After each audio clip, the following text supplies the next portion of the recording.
Nada Nem melhor do que fale. começar uma conversa com a bênção de Deus e a presença de Maria, não é isso, irmão? Com certeza, viu? E é, né, ser Olha, abençoado por essas mãos aí, que é como o útero de Nossa Senhora, né? Que traz para nós a carne de Jesus, é uma alegria. Seja bem-vindo. o Pode falar. sacerdócio é uma graça imerecida, né? Amém. Mas eu já disse isso que eu vou dizer agora pessoalmente para o Hélio, ele com certeza vai lembrar disso, de tantos pregadores que nós temos hoje no Brasil, que têm pregado sobre a consagração a Jesus pelas mãos da Virgem Maria. Eu vejo que o Hélio é uma das pessoas que eu mais confio no conteúdo dessa pregação, que tem mantido aquilo que é a linha da igreja, a essência e a prática da consagração. Lembra quando eu falei isso aí para você, Hélio? Ixi, foi muitos anos, hein? Eu só relembrei agora com a fala do senhor, viu?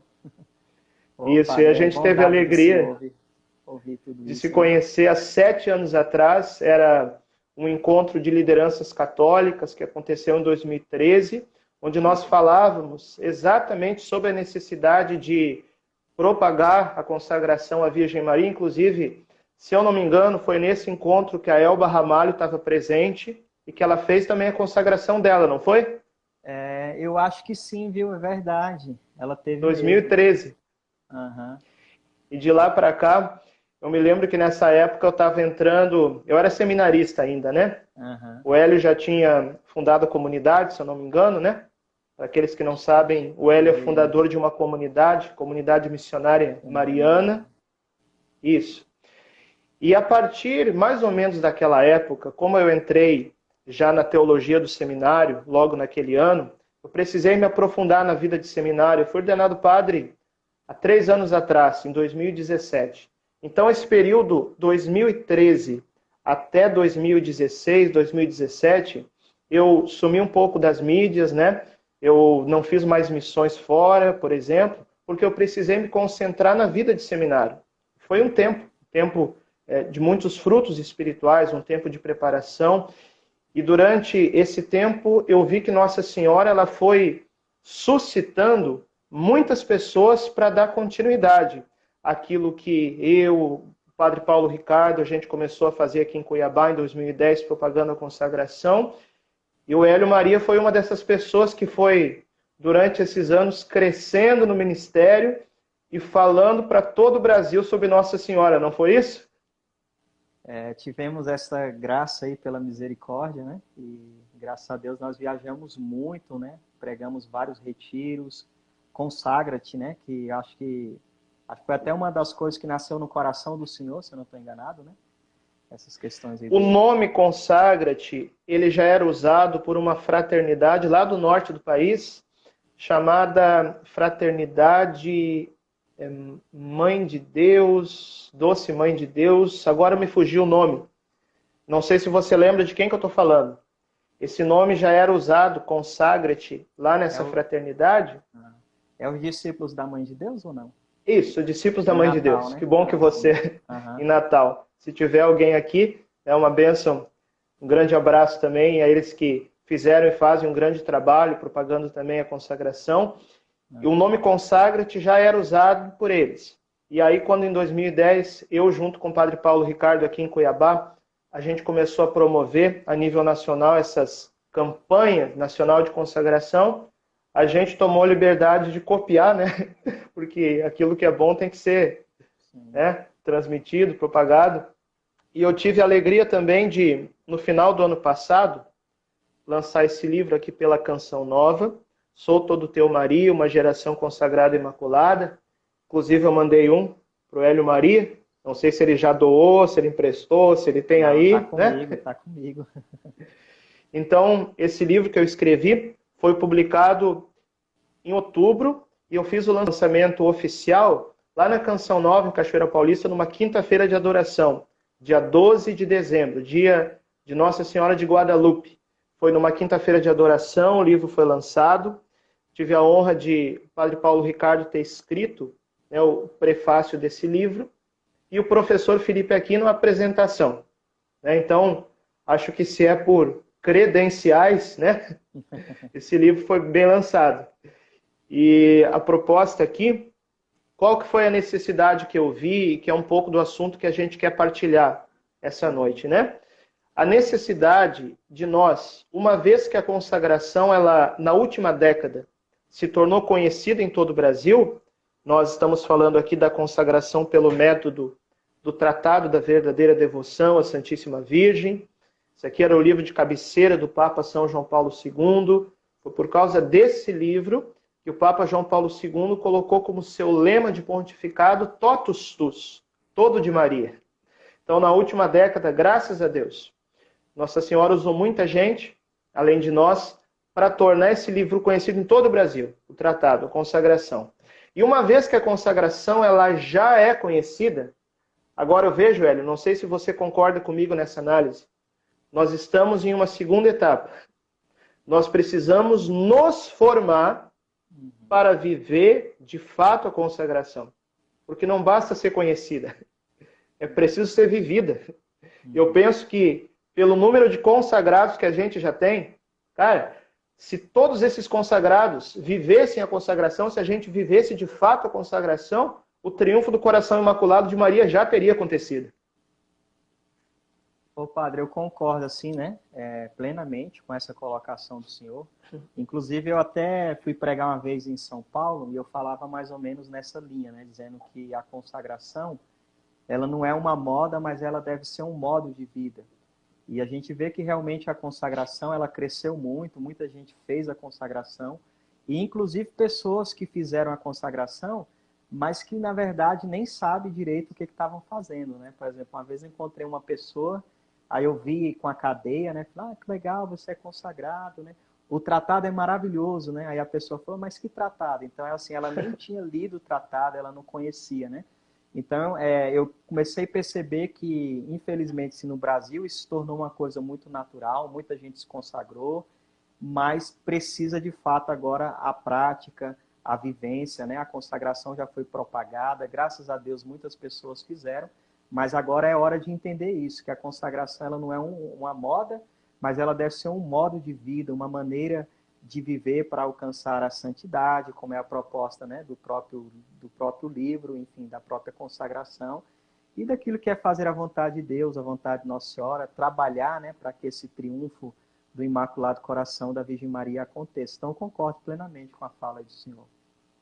Inclusive, alguns amigos... etapa, né? Isso. Inclusive, alguns amigos nossos que estavam nesses encontros de liderança católicas, como Moisés Rocha, Anderson Reis, têm feito mesmo esse serviço, esse ministério profético de levar as pessoas a viver a essência da consagração. Porque veja só, Hélio, a análise que eu faço na história da consagração no Brasil, na última década, é um pouco nos colocando em termos de história da igreja. Porque veja só, a igreja, nos primeiros séculos, até a conversão do Império Romano, ou seja, os 4 primeiros séculos da história da igreja, a igreja era cruelmente perseguida. O cara, para ser cristão naquele tempo, celebrar a missa escondido nas catacumbas, ele estava o tempo todo sujeito a ser perseguido, a ser preso, a ser torturado, né, a ser morto por causa de Jesus. Dos 12 apóstolos, tirando Judas que traiu, e João que viveu um martírio diferente, porque o martírio de João aconteceu no Calvário, foi um martírio antecipado, todos os outros apóstolos morreram por causa do Evangelho. Os primeiros 12 papas da história da igreja, Pedro, Lino, Cleto, Clemente, os que vieram depois, morreram também por causa de Jesus. Então, meu irmão, nos primeiros 4 séculos da igreja, não tinha essa de cristão mais ou menos. Ou era, ou não era. Era, né? A partir do momento que o Império Romano se converteu, no século IV, o que aconteceu? Isso foi, claro, teve consequências muito boas do ponto de vista da evangelização, né? Mas, por outro lado, se tornou muito fácil ser cristão. E aí muita gente começou a dizer que era cristão, ou de fato até viver um cristianismo mais ou menos, para agradar rei, agradar imperador, se promover, ou porque todo mundo fazia. Aí o que aconteceu? O cristianismo, que até então era essência, se tornou, de alguma forma, banalizado na sociedade. E as consequências disso vieram séculos depois. Agora, mais ou menos, eu vejo que isso tem acontecido também com a consagração. Porque a partir do momento que a consagração se tornou conhecida, propagada, o que foi muito bom para a primeira etapa, ela se tornou, de alguma forma, banalizada. Porque teve gente, por exemplo, que se consagrou sem ler o tratado. Teve gente que leu o tratado, mas não conseguiu entender muito bem. E vamos combinar também que tratado não tem uma linguagem assim tão fácil, né? Nós precisamos ajudar as pessoas a entenderem o tratado. Por isso mesmo eu lancei esse livro, Sou Todo Teu Maria, uma geração consagrada e imaculada, pela editora Canção Nova, para apresentar também como uma chave de leitura, um primeiro passo para entender o tratado. Então teve gente que não leu o tratado, que leu e não entendeu, ou talvez pior ainda, leu, entendeu, mas não vivenciou. E deu contra-testemunho, né? Para outras pessoas pensar assim, poxa, mas se a consagração é isso, então eu não quero me consagrar, sabe? E aí acabou se criando uma certa caricatura da consagração. Primeiro o diabo escondeu a consagração. Uma vez que o tratado se tornou conhecido, né? Pela graça de Deus, o demônio criou essa caricatura. Então, a gente precisa agora passar para a segunda etapa. A consagração já é conhecida. Agora nós precisamos nos formar para que nós sejamos, de fato, esses apóstolos dos últimos tempos. Cara, eu vou falar para você agora. Desculpa eu estar falando demais aqui. Não, pode falar. Mas eu estou com coisa aqui no coração que eu quero desabafar também. Só essa primeira análise eu já amei. Pode falar que eu estou aqui aprendendo. Tá. Tenho certeza que o pessoal também. Tem um padre muito amigo meu aqui de Cuiabá, que é o padre Braulio. Não sei se você conhece, padre Braulio D'Alessandro, lá de Varginha. Natural de Varginha, Minas Gerais. Ele é padre aqui de Cuiabá comigo. E a gente estava conversando por telefone agora há pouco. E a gente falava assim, cara, onde é que estão aqueles apóstolos dos últimos tempos que falam o tratado? A gente não está vendo. Está entendendo? A gente está olhando para o lado, a gente está vendo, sim, muita gente lutando, muita gente bem intencionada, muita gente tentando viver, mas se nós pararmos para olhar aquilo que São Luís profetiza, dos grandes santos que virão nos últimos tempos, se santos ainda não vieram, ou se vieram, eu não estou vendo. Não, né? Estão escondidos, será? Eu conheço pessoas santas, conheço, né? Mas se nós olharmos assim para essa explosão de santidade que Deus quer fazer na igreja por meio de Nossa Senhora, isso ainda não aconteceu. Né? Então isso que eu queria partilhar também contigo, como algo que estava preso aqui, sabe? Porque onde estão os apóstolos dos últimos tempos? Ainda não vieram. Tá bom. Minha mãe está aqui na live, mãe, sua bênção, vou interromper porque ela está pedindo. Aqui o filho tem que Tem uma obedecer. pessoa, a Fátima está dizendo que está mudo. Eu não sei se está mudo para alguém mais. De quem será? Eu queria perguntar para quem está escrevendo aí se estão ouvindo bem. Podem dar sinal aí no chat, se estão ouvindo bem. Às vezes é o celular dela, né? Você está me ouvindo ou não? Eu estou te ouvindo bem. Eu queria saber das pessoas que estão no chat. Por favor, quem está aí no chat, nos dá um sinal se está ouvindo. Acho que está normal, né? Teresina está dizendo que está normal. Acho que é a Fátima que deu um probleminha no celular dela. Mas tá bom. Vamos voltar para a conversa que tá boa. Aqui, ó, Dona Célia pedindo bênção para o senhor. Deus abençoe. E os meus pais lá de Porto Alegre também estão acompanhando, viu? Deus abençoe eles, Deus abençoe Porto Alegre. Minha cidade natal. Ô padre, mas é isso mesmo, né? Assim, essa fala do senhor, inclusive, até me relembrou algo interessante, que foi em Nossa Senhora de La Salette. Inclusive, ela fez um apelo, né, para que se manifestasse com urgência os apóstolos dos últimos dias, né? Então, eu acredito que isso que tem brotado no coração do Senhor é novamente esse apelo, como Nossa Senhora fez lá em La Salette, para que os apóstolos dos últimos dias se manifestem, né? E precisa mais do que nunca se manifestar mesmo. E uma coisa que eu também fiquei lembrando aqui, né, que o Senhor também colocou, eu gosto demais desse livro, o senhor, tenho certeza que o senhor conhece, né? Que é o do Padre Júlio Maria, quando ele fala sobre a respeito dos 4 graus da consagração, né? Então, até nessa leitura que o senhor fez, é mais ou menos isso. Ele fala que o primeiro grau é simplesmente se consagrar, né? Então, assim, graças a Deus, esse primeiro grau aí nós já atingimos, muitas pessoas já fizeram, e depois ele começa a falar da gente subir os outros graus da consagração, né? O segundo ele fala que é tomar Nossa Senhora por modelo, o terceiro seria ter uma vida de intimidade com Nossa Senhora, e o quarto seria criar o hábito, né, de viver ali perto de Nossa Senhora. Então, assim, uma das coisas que eu tenho pedido assim e aconselhado muitas pessoas é o seguinte, para elas crescerem na consagração, para a gente não ficarem somente nessa primeira etapa, como o senhor colocou, ou no primeiro grau, né, como aqui o Padre Júlio também coloca, que seria exatamente a releitura do tratado, né? Porque eu percebo assim que muita gente lá no início fez tudo bem bonitinho, né? Aqueles que leram o tratado, porque também existe aqueles que nem leram, mas leram o tratado, aí eu até brinco assim que e abriram a gaveta do quarto lá, do guarda-roupa, jogaram o tratado lá e às vezes está fazendo com o tratado o que o diabo fez lá atrás, esconde o tratado, não lê mais o tratado, né? Então, eu acho que a leitura e reler o tratado, quanto mais a gente reler, melhor vai ser a compreensão, e isso vai ajudar ainda mais a gente subir esses graus, né, da consagração e não ficar somente aí vivendo esse lado superficial da consagração. É isso mesmo. Eu estava assistindo hoje, inclusive, a sua entrevista quando você teve, Hélio, lá no PHN, na Canção Nova.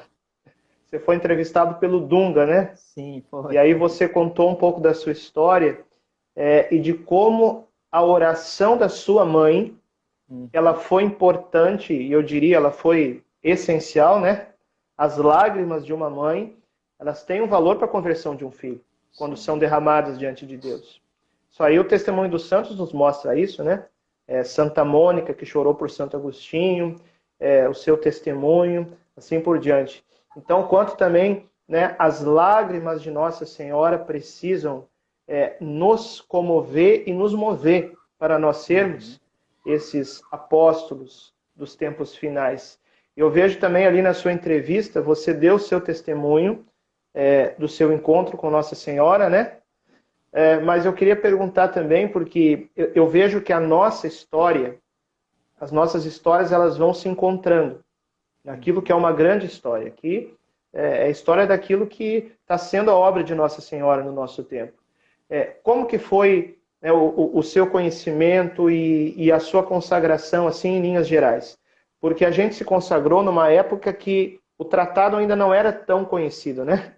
Foi lá na primeira fase, na primeira etapa. Como que foi que você conheceu o tratado, se consagrou, essa sua experiência? Tá, foi através do tratado, eu tive conhecimento dele através de uma pregação do Cal, né, que hoje é o Diácono Cal, acho que o senhor conhece. Uhum. E ele Sim. tinha uma pregação que ele falou do Tedesco. tratado, isso. Ele falou do tratado, né, falou que o tratado era livro de cabeceira de São João Paulo II e que ele se tornou escravo de Nossa Senhora. E aí eu ouvi essa pregação, depois emprestei para minha esposa, que na época nós éramos namorados.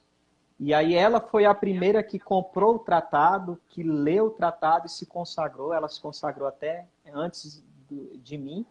E ela que ficou falando para mim, olha, você tem que ler, porque assim, a princípio eu gostei muito da pregação, mas eu tive muita dificuldade com o termo escravo, né? Eu tinha alguns bloqueios com Nossa Senhora, porque meu pai... Que ano que foi isso, Hélio? Mais ou menos, você lembra? Eu creio que essa pregação foi lá em 2005, porque eu me consagrei, 2005. ou foi 2005 ou foi não, minto, 2006, que aí foi até no ano que eu fiz a minha consagração, né? Você já percebeu uma coisa? Eu lembro daquela frase do Padre Pio, que ele dizia assim, olha, eu vou fazer mais coisa lá no céu do que eu faço na terra, hein? O quanto a obra do Padre Pio começou a frutificar depois da sua Páscoa definitiva. E você percebe o quanto a consagração começou a frutificar depois da Páscoa definitiva de um outro santo, São João Paulo II. 2005 foi o ano que João Paulo II fez a sua Páscoa, a sua passagem para a vida eterna. E a partir dali, o tratado que até então era mais ou menos desconhecido ainda, pelo menos a nível de Brasil, começou a explodir. É isso mesmo. E aí minha esposa na época fez, aí eu li o tratado, eu cheguei a ler ele 2 vezes antes de me consagrar. E aí quando eu li, eu tinha, no meu coração sempre ardeu, queimou muito para essa questão da vida missionária, de sair para pregar. E a parte que eu mais me identifiquei, que vamos dizer assim, que foi a parte que ganhou o meu coração, o sim, para a minha consagração foi exatamente a parte dos apóstolos dos últimos dias, né? Que falava que eles derramariam a chuva da palavra nos quatro cantos da terra. Então, quando eu li isso, eu senti uma certeza muito grande no coração que eu deveria me consagrar. E aí eu fiz toda uma preparação e no dia 8 de dezembro, né, que é o dia da Imaculada, eu fiz a minha consagração, graças a Deus, no ano de 2006. Maravilha. Daqui a pouquinho acho que a gente pode falar também dessa questão que eu até coloquei no meu livro, né? A polêmica do termo santa escravidão, que o São Luís usa no tratado, que o João Paulo II também esclarece pela hermenêutica que ele faz. Né? Mas eu quero também dizer que eu conheci o tratado mais ou menos nessa época, foi um pouquinho antes, foi no ano de 2001. Eu tinha 18 anos na época, eu já tinha tido meu encontro pessoal com Jesus, minha experiência com Nossa Senhora, já tinha recebido, né, aquilo que a gente chama de efusão do Espírito Santo na minha primeira ida à Canção Nova, no ano de 2001. Sou muito grato pelo padre Jonas Abib e pelo padre Léo, que estavam ali pregando aquele encontro, que foi o encontro, né, da minha mudança interior. Então eu já tinha passado por esse processo. Aí deram de presente para mim o tratado. Quando me deram de presente, eu já gostava muito de João Paulo II. Quando eu fiquei sabendo que era o livro de cabeceira dele, eu dei um valor especial. O tratado não é um livro qualquer, não. É um livro especial. Sabia que eu tinha um tesouro nas minhas mãos. E quando eu li o tratado em 2 semanas, era uma edição daquela azulzinha da Vozes, lembra? Aquela primeira que se divulgava. Eu tive uma experiência com Nossa Senhora tão forte, Hélio, que eu sentia que era como se o tratado ele tivesse sido ditado por Nossa Senhora para que eu vivesse. Não estou dizendo que o tratado é para mim, pelo amor de Deus. Né? Eu estou falando a minha experiência. Era algo tão forte, tão pessoal que eu tive ali, aí eu decidi me consagrar. Eu fiz a minha consagração no dia 31 de outubro de 2001. No dia que eu me consagrei, eu falei para Nossa Senhora assim, que eu aceitava e do jeito que fosse, para o lugar que fosse, para tornar com ela essa consagração conhecida. Porque naquela época pouca gente conhecia. Né? E eu vi o cumprimento, né, dessa minha oração anos depois. No ano de 2010, eu trabalhei no início do site do Padre Paulo Ricardo junto com ele. Ainda não tinha equipe, não tinha estúdio. O site do Padre Paulo Ricardo era uma sala, mais ou menos como essa aqui, numa casa paroquial. Tinha um gravadorzinho pequenininho desse tamanho. Só tinha áudio, ele gravava e a gente editava e jogava na internet. Quando eu comecei, enquanto eu trabalhava no site, ele me ajudava na minha vocação, né? Aí eu dei de presente para o Padre Paulo o tratado. Padre Paulo, no primeiro momento, isso eu posso falar em público. Eu ia pedir para o senhor falar, viu? Eu ia pedir para o senhor falar, já pode... Olha, o Padre Paulo ele não tinha ainda passado pela experiência mariana dele. O Padre Paulo não gostava muito de terço, de imagem, né? De devoção, sabe? Ele era muito assim, da liturgia, dos santos padres. Claro, isso faz parte, né, da vida da igreja. Mas a experiência mariana, de fato, ele não tinha passado ainda.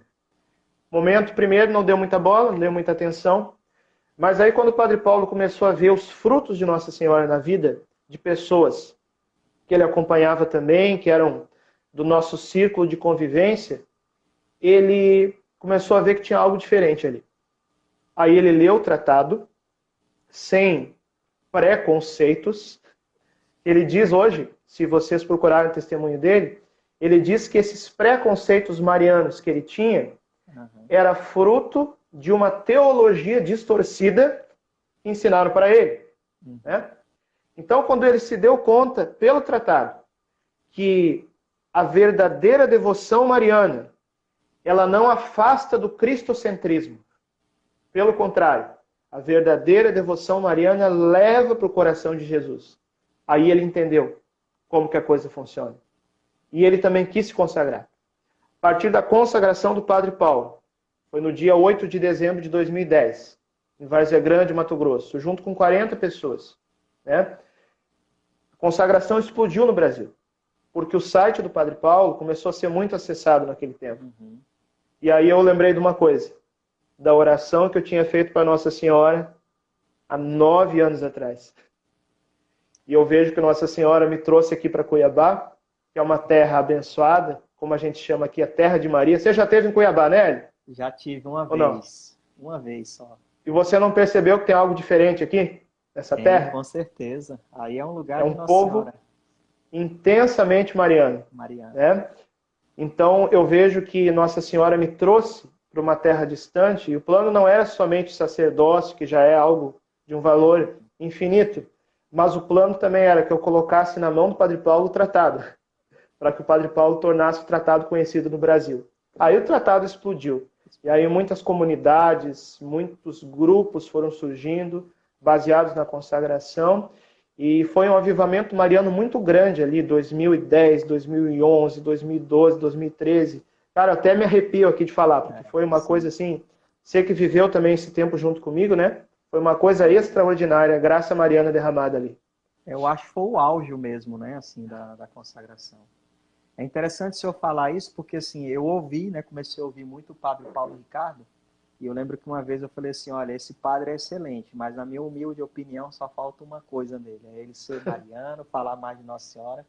Então depois, né, graças a Deus, Deus, Nossa Senhora usou o senhor, o tratado chegou aí até as mãos do padre Paulo Ricardo e, nossa, né, e ele hoje fala bem de Nossa Senhora também. E é interessante que isso que aconteceu com o padre Paulo Ricardo é o que também aconteceu com, assim, né, um pouco parecido com São João Paulo II, pois ele mesmo também fala, né, que tinha, começou a ter algumas dificuldades em relação à devoção que ele havia aprendido dos pais em relação a Nossa Senhora, mas quando ele mesmo fala que o próprio São Luís mostrou para ele isso, né, por meio do tratado, que a consagração, ou seja, a devoção à Virgem Maria é cristocêntrica, e aí foi isso que também fez, né, o Papa, graças a Deus, a se consagrar.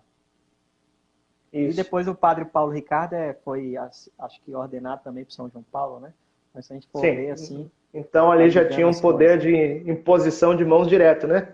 Aham. Interessante essa ligação. E aí João Paulo II, depois da sua Páscoa definitiva, né, usou o padre Paulo Ricardo, que ele mesmo tinha ordenado, para ser esse instrumento de profeta do tratado da verdadeira devoção. Sim, Claro, não foi só o padre Paulo Ricardo, teve muita gente, mas é que a propagação que o site do padre Paulo Ricardo deu para isso foi algo fez extraordinário bombar naquela assim época. mesmo, né? Isso. Então essa foi a primeira etapa, a etapa da explosão. Agora tem a segunda etapa, de nós nos formarmos para sermos de fato os apóstolos dos últimos tempos de Nossa Senhora, que nós ainda não somos. Não, com certeza. E assim, eu até agradeço a Deus, né, por essa live, porque assim, sendo verdadeiro, né, eu não tinha me atentado muito na maneira com que o senhor colocou, né, que beleza, aquilo ali já foi a primeira etapa e que a gente agora precisa, sempre tentei conscientizar o povo, né, mas da maneira com que o senhor está colocando hoje, assim, isso, assim, renova o meu ministério, né, de pregação, de propagação da consagração, e pode ter certeza que eu vou caminhar em cima dessa inspiração, desta orientação, né, o senhor como sacerdote, eu sou leigo, então acolho essa inspiração do coração do Senhor, até como um mandato de Nossa Senhora também para mim, para a minha comunidade, e aonde eu estiver, vou espalhar para o pessoal essa inspiração que Deus colocou no seu coração, porque realmente esta é a hora que nós precisamos fazer, é exatamente sair, né, desse primeiro grau, desse primeiro momento ali, e começar agora a viver de fato a consagração, se tornar de fato esse apóstolo dos últimos tempos. E isso é o triunfo do coração imaculado de Maria, né? É. Que vai preparar a volta gloriosa de Jesus, como tantas vezes a própria Virgem Maria anuncia nas suas aparições. E aí o Padre Paulo também ele retribuiu, né, esse presente que eu dei para ele quando apresentei o tratado, escrevendo o prefácio do meu livro. Tem pessoas aí que eu estou vendo que estão perguntando dos livros que a gente está falando aqui. Vamos abrir um parênteses aqui para mostrar quais são esses livros. Então, tem o Tratado da Verdadeira Devoção, né, que foi escrito por São Luís Maria Grimond de Montfort, que apresentou esse método de consagração que João Paulo II adotou, viveu, recomendou para nós. Tem o livro do padre Júlio Maria de Lombardi, que as pessoas estão perguntando também, O título é O Segredo da Verdadeira Devoção para com a Santíssima Virgem. Salvo engano, ele foi publicado pelas edições São Tomás. Eu acho que procurando na internet a pessoa encontra, né? Eu quero mostrar também o livro que eu escrevi, Sou Todo Teu Maria, Uma Geração Consagrada e Imaculada, pela editora Canção Nova, prefácio do Padre Paulo Ricardo, apresentação do professor Felipe Aquino, que também tem propagado muito essa consagração, né? Tenho uma amizade com ele já há uma década. E você pode adquirir esse livro pela Canção Nova. Então entra lá, loja.cançãonova.com, escreve Sou Todo Teu Maria. Então se você quiser o link direto, depois você vai no meu Instagram, Padre Francisco Amaral, na minha bio, já tem o link direto para adquirir o livro Sou Todo Teu Maria. Certo? Ótimo. Eu estou perdido no horário aqui, Hélio, que daqui uma hora, ou melhor, uma hora após a live começar, ela fecha sozinha, né? Isso, pior que eu também... Eu não sei se você tem relógio aí. Não tenho. Porque não está aparecendo. Só para a gente ter noção de tempo. Porque eu acho que é interessante também... o notebook aqui. Tá. Enquanto isso, eu vou falando isso. Eu acho que é interessante, já que nós estamos percebendo juntos essa necessidade de nos formarmos, acho importante a gente esclarecer algumas dúvidas também das pessoas que estão nos acompanhando. Eu sei que muitos já são consagrados, muitos querem se consagrar, muitos talvez tenham medo do que é a consagração. Então vamos usar esse tempo também para a gente esclarecer algumas dúvidas. Ótimo. Por exemplo, você falou, Hélio, que essa é o medo de muitas pessoas, né? O termo que São Luís usa para falar da consagração no tratado assusta. Santa escravidão de amor. Como que foi o seu processo com essa palavra? Então, aí depois, graças a Deus, né, nesse próprio livro aqui, eu tive as respostas, né? Porque, assim, na verdade, também no início da caminhada, tinha muita coisa que eu não entendia, né, que eu tinha dificuldade, como as imagens, porque era uma mentalidade protestante, devido a ter um pai protestante. Então, o que eu fiz? Falei assim, eu não entendo muito, eu tenho dificuldade com imagem, mas eu vou caminhando, senhor, e depois o senhor vai me mostrando, né? E eu fiz isso. E também assim foi com a consagração, né? Depois eu tive conhecimento desse livro, onde o Padre Júlio começa a explicar que, na verdade, assim, a maioria dos termos que a gente lê na Sagrada Escritura, servos, no texto original seriam escravos, né? Depois eu fui vendo até a própria fala de São Paulo lá em Filipenses, que Jesus se humilhou tomando a forma de escravo, né? Depois eu fui tendo conhecimento também que a própria resposta da Virgem Maria, né, ao anjo, no texto original foi: eis aqui a escrava do Senhor. Então, quando eu comecei a entender tudo isso, né, aí meu coração se tranquilizou mais e eu vi que não tinha nada muito a ver, até porque também o meu bloqueio, olhando hoje, é porque eu era aquele devoto escrupuloso, que eu tinha medo de amar a Nossa Senhora e achava que amando a Virgem Maria eu estaria colocando ela no lugar de Deus ou acima de Deus. Então, por isso que me assustava um pouco o termo escravo. Sabe? Será que isso não é exagero? Será que eu não estou colocando Nossa Senhora acima de Deus? Então, essa foi assim o que se passou comigo mesmo naquela época. É uma purificação de uma mentalidade protestante, né? Sim. Inclusive, padre, rapidinho, inclusive eu era até aquele católico assim, que ouvia muita música protestante. Então, eu quase não ouvia música católica, terminava uma pregação minha, via um canto protestante, e foi impressionante que quando eu tive acesso ao tratado e eu li pela primeira vez, me veio o coração renunciar a tudo isso, que era coisa que eu nem sabia o que estava acontecendo comigo, que é exatamente isso aí que o senhor colocou, né? Que Nossa Senhora já retirando esse protestantismo de mim. E quando nós entendemos que Nossa Senhora, ao contrário de afastar de Jesus, ela leva para Jesus, né? As coisas ficam muito claras e muito fáceis de compreender. E para mim, eu tenho assim uma mente muito questionadora, sabe? Eu sou muito aberto para o sobrenatural de Deus. Aberto mesmo, viu? Se um anjo aparece aqui do lado, eu nem me assusto. Não que eu já tenha visto anjo, nunca vi. Só para dar um exemplo. Porque eu sei que isso é possível. Mas ao mesmo tempo eu sou muito questionador. Eu tenho, sabe, uma cabeça assim muito crítica. E quando eu conheci esse termo escravo, eu também me assustei. E uma das coisas que me ajudou a entender mesmo que a pessoa que talvez esteja acompanhando agora não concorde com a explicação, né? Eu acho que o importante também não é tanto o termo, mas o que o termo quer dizer dentro do contexto bíblico. João Paulo II falou sobre isso. E para João Paulo II não tinha problema nenhum o termo escravo, se for bem entendido.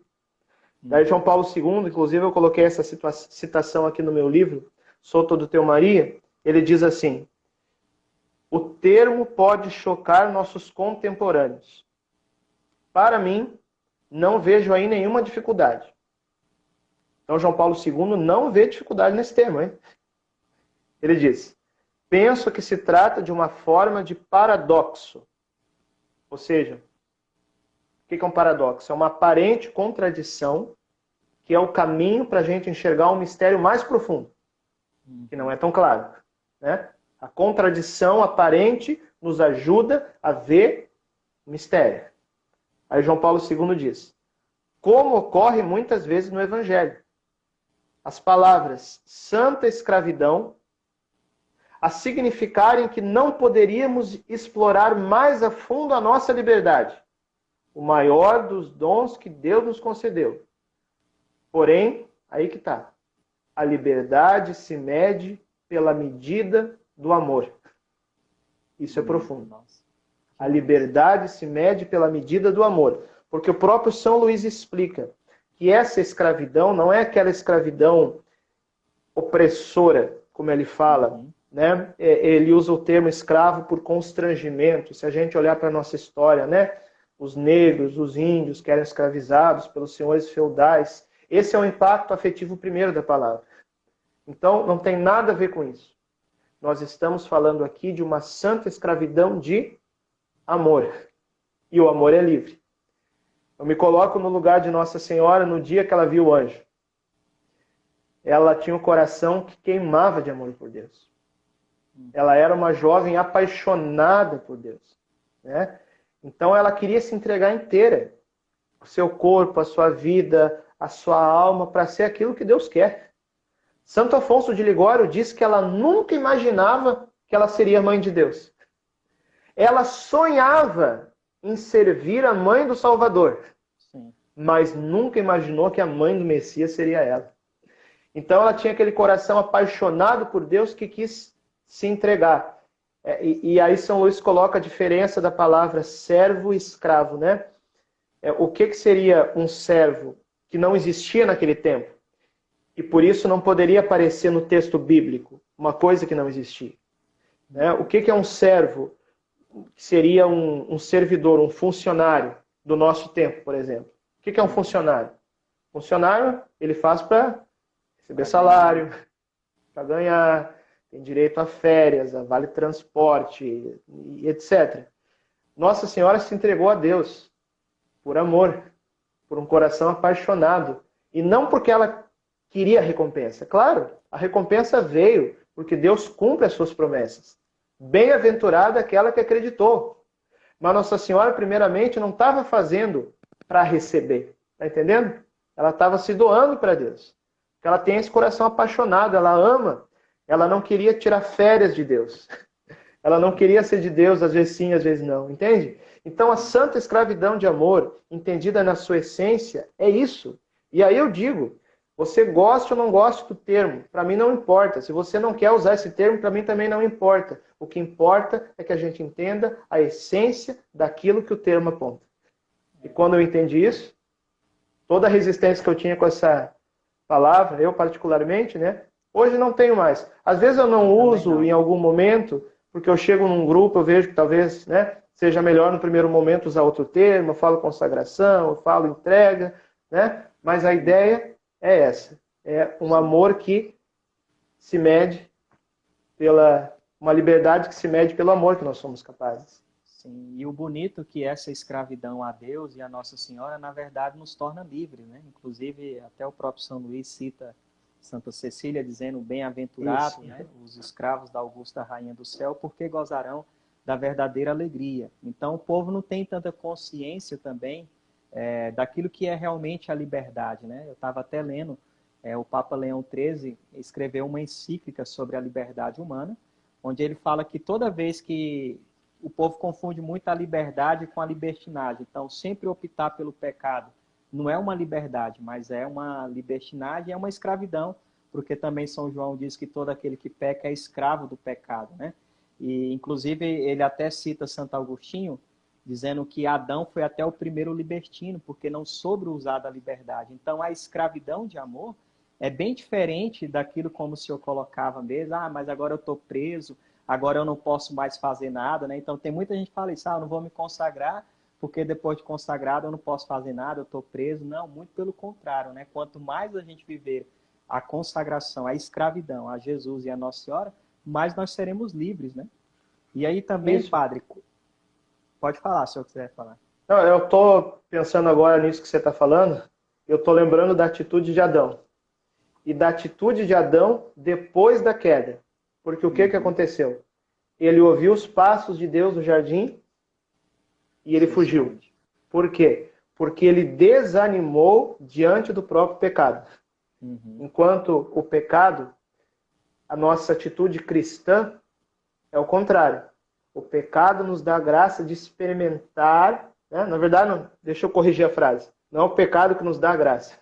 O pecado nos dá a oportunidade, a possibilidade, é Deus que nos dá a graça de experimentar a misericórdia. Então, quanto mais pecado uma pessoa cometeu, maior é a possibilidade que ela tem de experimentar a misericórdia, em saber que o amor de Deus por ela é tão grande que nem pecados tão graves assim, né, fizeram com que Deus deixasse de amar essa pessoa.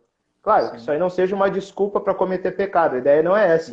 Mas uma vez que o pecado aconteceu, né, como diz o cântico de Santo Agostinho, ó feliz culpa que mereceu tão grande Redentor. O pecado é possibilidade de experimentar a misericórdia. E sabe de uma coisa? A consagração não é para os santos, a consagração é para os pecadores. Santo não precisa de consagração. Santo já está santificado. Entendeu? Quem precisa de consagração, Hélio, é uns caras pecadores assim como nós. E aí São Luís, ele fala, só deixa eu fechar aqui para esclarecer também o outro lado. São Luís fala que a consagração, em outras palavras, não é para os santos, é para aqueles que querem ser santos. Sim. Então a pergunta é, você tem o propósito de crescer na santidade? Você tem o propósito, né, de lutar para viver no estado de graça e crescer na santidade e nas virtudes? Ok, você tem dois caminhos para fazer isso. Ou sozinho, ou com Nossa Senhora. Escolhe. Isso. Ô, Daiane, vai ficar salvo assim a live, tá? Depois o padre conhece alguém que vai baixar e vai ser publicado, acho que isso, vai ficar por 24 horas na página, né, do Instagram do Hélio, que é quem começou a live.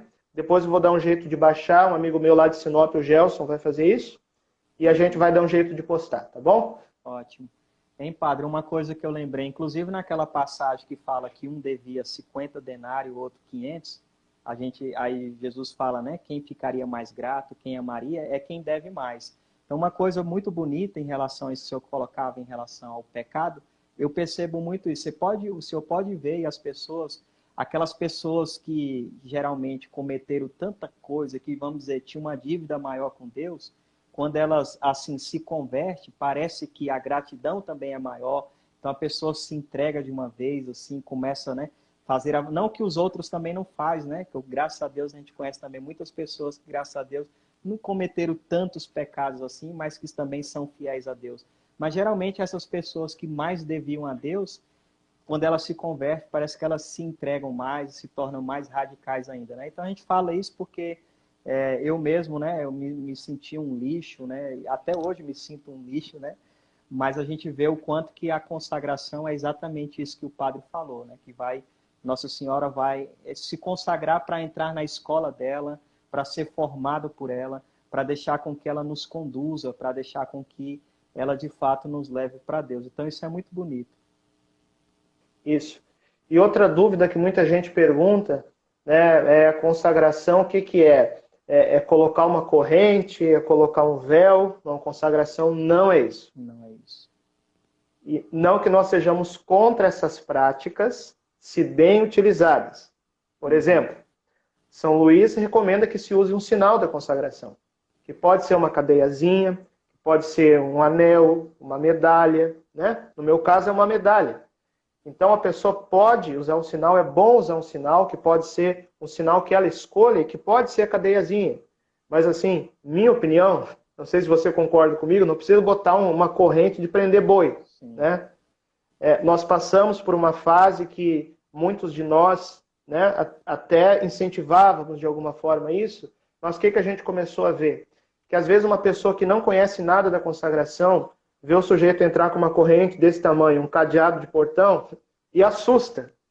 E aí até explicar para a pessoa o sentido da coisa, a gente já perdeu alguém que poderia ser um consagrado de forma, sabe, muito mais natural, entende? Então eu acho, pode usar a cadeiazinha, mas seja uma coisa discreta, não uma coisa escandalosa, né? A questão do véu, consagrada tem que usar véu. Não, São Luís não fala sobre isso. O véu não é da consagração, o véu é da igreja. Uhum. É uma tradição da igreja, que a pessoa, se quiser, pode usar, mas não é por causa da consagração, tá entendendo? Então, a pessoa, se ela não quer usar o véu e ela quer se consagrar, não tem problema nenhum. Então, eu penso também que não é deixar de incentivar, né, os sinais externos, eu mesmo estou aqui usando batina, mas é a gente separar as coisas. A consagração é um ato interior, né, que em alguns momentos se reflete pelas práticas, pelos atos externos, mas essencialmente não precisa de nada disso no sentido estrito. Isso pode ajudar, isso ajudar, ok, mas a consagração é uma entrega interior a Jesus por meio de Maria. É isso? Isso mesmo. Ô, padre, meu irmão colocou aqui, já tem 50 minutos de live, né? Então, assim, Sim. eu não sei como é que tá o tempo do senhor, mas, assim, para mim tá muito bom. Então, acabando essa, se o senhor quiser que a gente inicie uma outra, aí fica o critério do senhor também, tá? Senão, Na verdade, senhor... agora não tem como a gente fazer outra. A gente pode fazer mais para frente. Mais para frente, Tá? Eu então, não tenho teria muita prática em mexer nessa tela aqui nas perguntas e tal. Eu não sei se você vê algumas perguntas mais interessantes aí para a gente responder nesses últimos minutos. Então eu queria pôr aqui para o senhor, tem muita gente me perguntando, né? Não sei se perguntaram aqui também, em relação a como que elas fazem a consagração hoje ou renova hoje devido a esta pandemia, então às vezes não consegue comungar na intenção da consagração, então como é que poderia ser feito aí a consagração ou renovado nessa época que nós estamos vivendo aí de pandemia? Ok. Vamos voltar ao princípio que a gente acabou de falar. A consagração é um ato essencialmente interior. Também, né, leva a atos práticos, mas a essência é interior. Então, é claro que é bonito, por exemplo, uma missa de consagração, em que as pessoas se consagram juntas, né? Em que o padre assina a folha junto com a pessoa, tira uma foto, posta. Sim, é tudo muito bonito, mas não é o essencial. A consagração como um ato interior, ela não é um ato jurídico, um ato sacramental. Pode ser sacramental, sim, mas não no sentido de um sacramento que precisa de um ministro para validar. Não nesse sentido. Então, você quer se consagrar, você quer renovar a consagração, mas não tem como estar numa missa. Talvez pela situação na sua cidade não tenha como comungar. Não tem problema. Voltamos às catacumbas dos primeiros 4 séculos da igreja. Faça na sua casa. Vai diante de uma imagem de Nossa Senhora, se quiser acende uma vela, reze seu terço e renove ali mesmo a consagração. Também em relação à confissão é importante falar. A pessoa pode pensar, se eu estou numa situação de pecado, aqui na minha cidade não tem jeito de eu confessar agora. O que eu faço? Peça a Deus a graça de uma contrição perfeita. O que é uma contrição perfeita?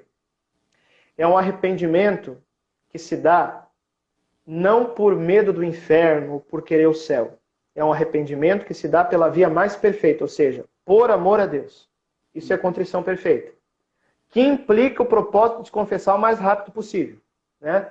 Então, peça a Deus o dom da contrição perfeita, faça ou renova a sua consagração, tá? Acho que não precisa deixar para depois, E assim que for possível, talvez logo depois da pandemia, né? Aí procure o sacerdote e confesse. Isso. Ah, padre, mas como que eu vou saber se eu estou numa contrição perfeita ou não? Não tem um meio matemático para saber. Porque tem toda uma complexidade espiritual, psíquica, né?